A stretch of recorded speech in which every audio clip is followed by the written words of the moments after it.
ಚಲಿಸುತ್ತಿದ್ದ ರೈಲಿನಿಂದ ಇಳಿಯಲು ಪ್ರಯತ್ನಿಸಿ ಅಪಾಯಕ್ಕೆ ಸಿಲುಕಿದ ಪ್ರಯಾಣಿಕರೊಬ್ಬರನ್ನು ಚುರುಕಾಗಿದ್ದ ರೈಲ್ವೆ ಪೊಲೀಸ್ ಸಿಬ್ಬಂದಿಗಳು ರಕ್ಷಿಸಿದ ಘಟನೆ ಮಂಡಗಾಂವ್ ರೈಲ್ವೆ ನಿಲ್ದಾಣದಲ್ಲಿ ರವಿವಾರ ನಡೆದಿದೆ.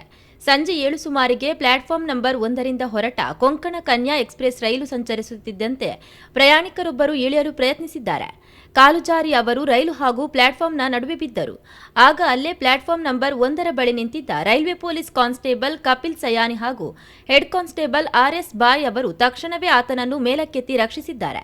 ಪ್ರಾಣಾಪಾಯದಿಂದ ಪಾರಾದ ಪ್ರಯಾಣಿಕರು ತನ್ನ ಜೀವ ರಕ್ಷಿಸಿದ ಪೊಲೀಸ್ ಸಿಬ್ಬಂದಿಗಳಿಗೆ ಕೃತಜ್ಞತೆ ಸಲ್ಲಿಸಿದ್ದಾರೆ.